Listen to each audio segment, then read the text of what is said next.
Gold buyers, మీ కష్టాల్లో నమ్మకమైన మీ ఆత్మీయ నేస్తం.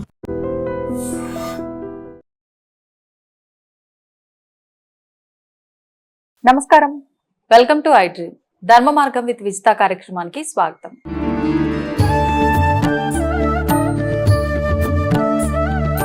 నమస్కారం గురుగారు. పరమేశ్వరార్పణం. గురుగారు, లక్ష్మీ అనుగ్రహం ఉండాలని ప్రతి ఒక్కరము కోరుకుంటాం. మరి ముఖ్యంగా లక్ష్మీ అమ్మవారు అంటే అష్టలక్ష్ములుగా ఆవిడ ఉంది. మరి అష్టలక్ష్ముల్లో ఏ లక్ష్మీ అమ్మవారు మన దగ్గర ఉంటే, ఏ అమ్మవారి అనుగ్రహం మన పైన ఉంటే మిగతా లక్ష్ములందరూ మనతో పాటు ఉన్నట్లే. ఈ విషయాన్ని గురించి వివరించండి. పరిహారం ఏదైనా ఉంటే తెలియజేయండి.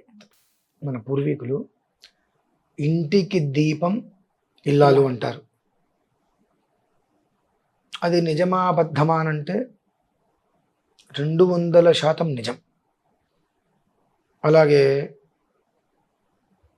2 రకాల పద్ధతులు ఉన్నాయండి.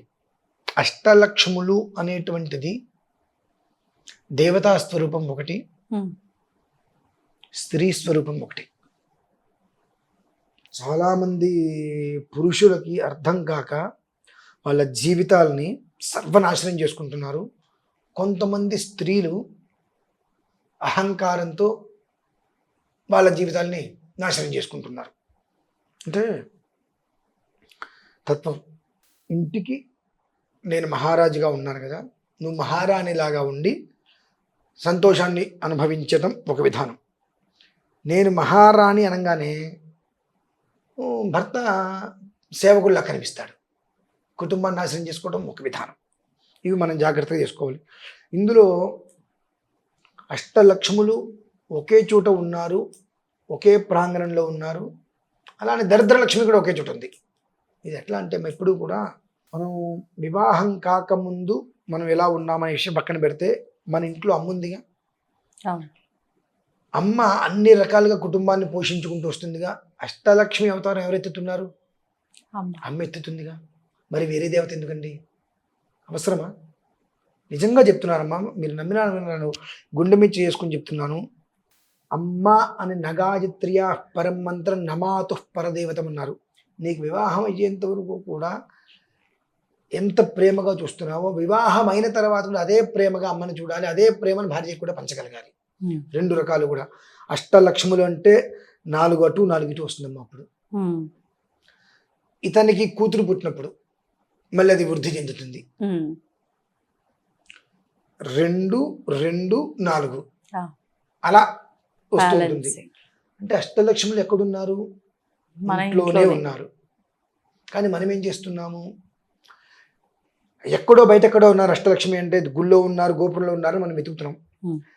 ఆ భార్య కంటతడి పెట్టకుండా పెదవి మీద ప్రతి క్షణము నవ్వు అలా వస్తున్నంతసేపు భగవంతుడికి కూడా ఆ ఇంటికి కష్టం తీసుకొచ్చేటువంటి ఒక ధైర్యం ఉండదమ్మా.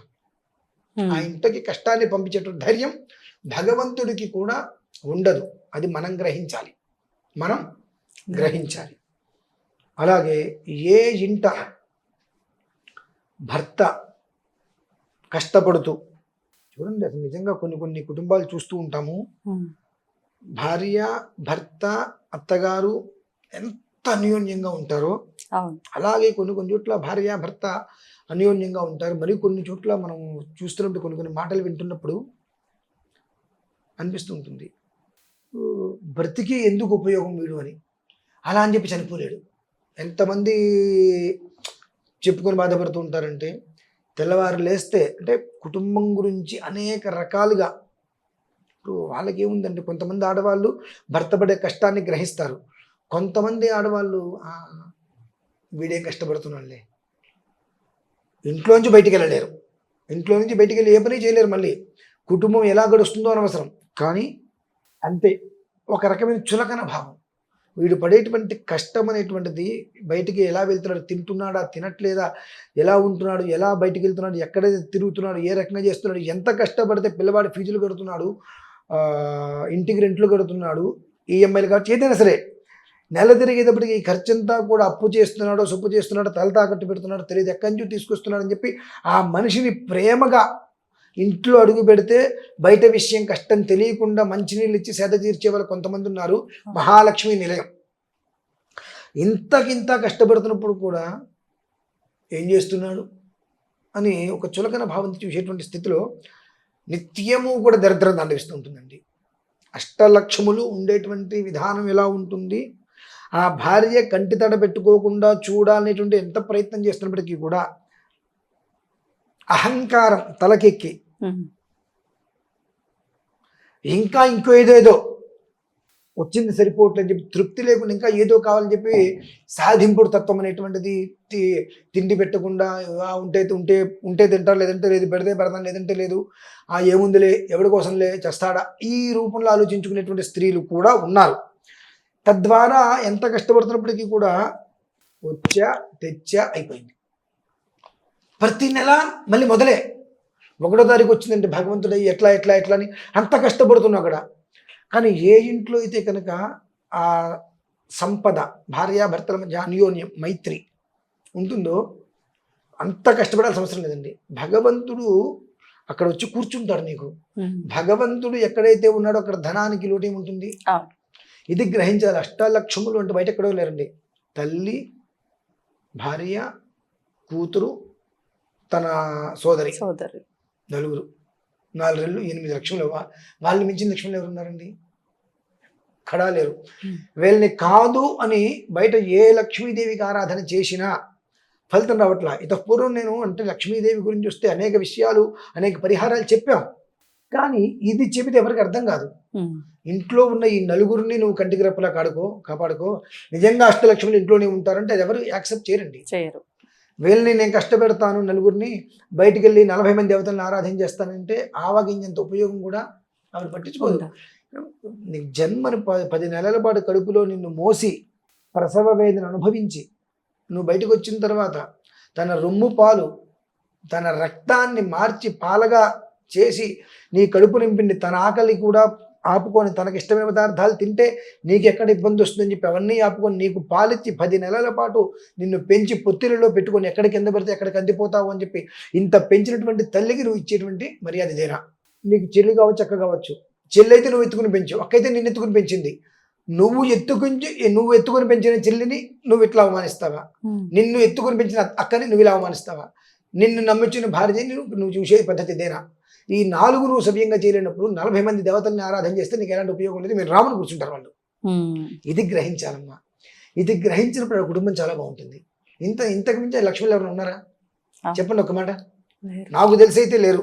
వీళ్ళని జాగ్రత్తగా చూసుకుంటే వాళ్ళు వీళ్ళని చూసుకుంటూ నన్ను ఎక్కడ మర్చిపోతాడో చెప్పి వచ్చి ఇంట్లో కూర్చుంటారు.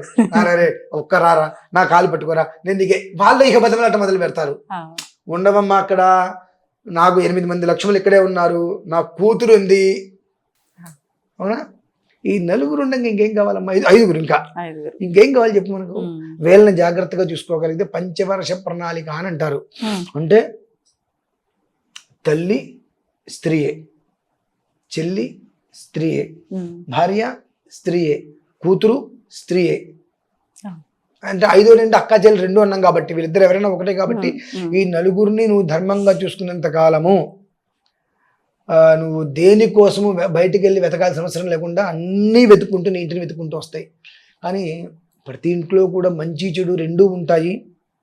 ఎప్పుడైతే కనుక ఎంత కష్టపడుతున్నా పురుషుడు ఆ స్త్రీ కుటుంబాన్ని లెక్క చేయకుండా ఆ పురుషుణ్ణి పట్టించుకోకుండా తెచ్చాలే, ఉన్నాళ్ళే, పెట్టాలే, రకరకాలుగా ఈ స్థితిలో ఉంటుందో ఎప్పుడు నిరంతరం కూడా రేపటి కోసం ఆలోచించటమే.